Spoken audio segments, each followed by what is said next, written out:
So I just finished watching Agents of S.H.I.E.L.D. Season 2, Episode 3.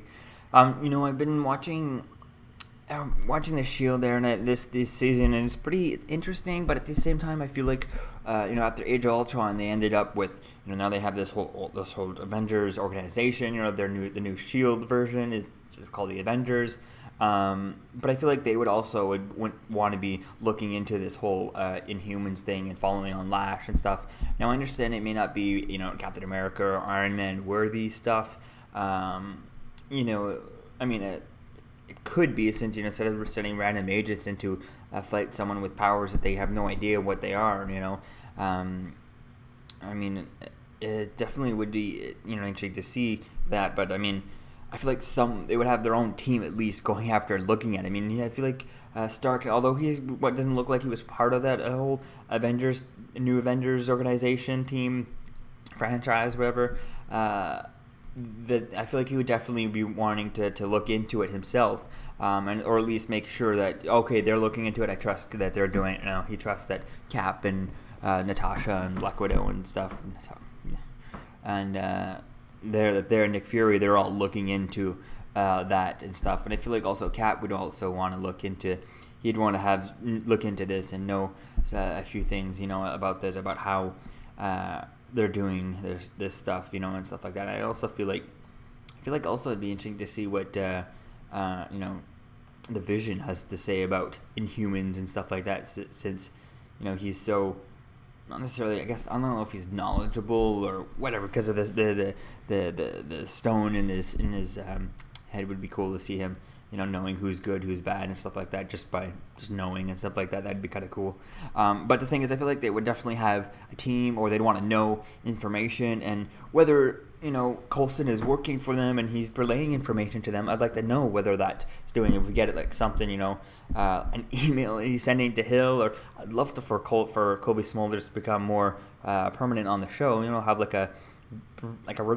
pretty much way more recurring role than she has on the show. I'd like to have her, at least like every second, third, maybe fifth episode at most. I think it would be kind of cool, or keep her on the show as a pretty recurring character, even if she's just on screen, video chatting, relaying messages to to whatever and stuff. Then on her video chat, especially if he's blown up in the background, you could put anyone you want in that background. I feel like you could.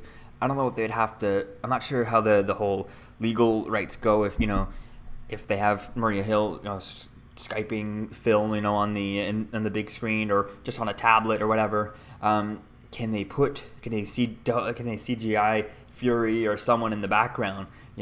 Chris Evans. I guess someone who would be in that same place wherever she would be video chatting from, which I think more likely would make sense of actually having Fury, because if you had anyone else, you'd be like, "Who you're? What you're Skyping Coulson? That doesn't make sense." But if they wanted to put someone in the background, obviously they do put random people probably in the background, but to actually, I wonder if they have if that counts as like an appearance, or for Samuel Jackson on his contract, if he doesn't do anything, he doesn't actually do anything, and you just kind of see him in the background.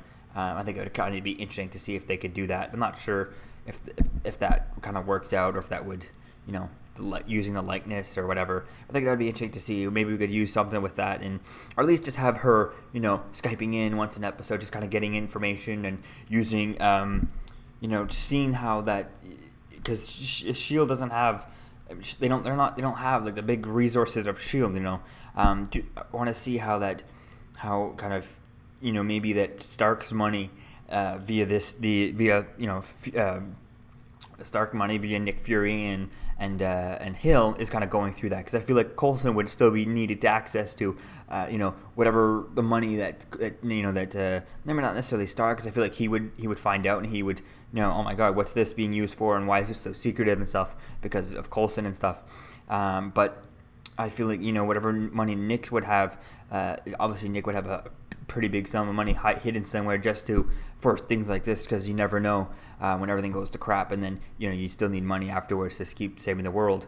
So I definitely think it'd be interesting to see that, see where they're getting their funding from, or is Phil making his own money to do this stuff somehow, but I also would like it to be, he's still getting money from Nick Fury, but via Hill and stuff like that. That'd be kind of interesting, especially, or to see just to see something like all out of the blue where he needs this or that done, and the only ones who has the money or the right technology to do that is them, and so he can send something off, and then she kind of has their team do that, and then they send it off, and then they send the information back and stuff like that. I think just something to have more Maria Hill in S.H.I.E.L.D. So yeah, let me know what you think, guys, about this episode in the comments below, and definitely can't wait to see what happens with Simmons. And it's interesting that they're doing the whole, like, she was already in there and now she's going back, and now we're going to see what happened to her while she was in there, rather than seeing her right in there, which I don't know. I feel like they could have taken this and really shrinked it up, like maybe have this, like the first episode she got, like, the end of last season she got sucked up, so maybe we could have had her in there as the first or second episode, and then this one could have been right after that instead of they're dragging it out. But whatever, definitely can't wait to see what happened to her in there. If she had powers, I was hoping /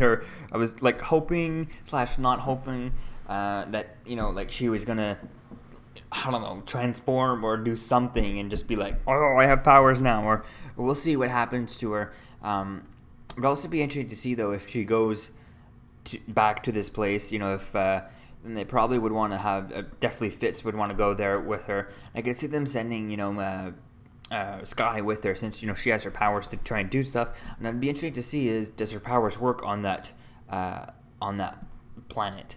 I think that'd be interesting to see what happened with that. I mean, I feel like, I guess her powers would work since she is part Kree, so there's no reason why it wouldn't be, because they're from the Kree planet, so which should still work no matter anywhere. But it's interesting to see that where would the lines, how different would her powers be? Maybe her powers are different because there's different gravities on different Earths. I guess there would be, and that's why she wouldn't be, because she's so used to, when she sends her powers out there, it's that she's so used to just doing it. There's specific strength of our gravity on Earth here, instead of on the moon where there's less gravity, so she could, with the same amount of energy, do so much more. So I feel like that would be so cool to see that that way. Or maybe she just can't go there. I don't know if we'll see her going over there.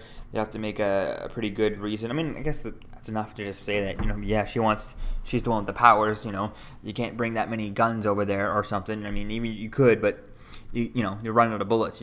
She doesn't run out of power, so far as we know. So let me know what you think, guys, about this in the comments below. This video and this episode, and I'll see you guys in the next. Peace.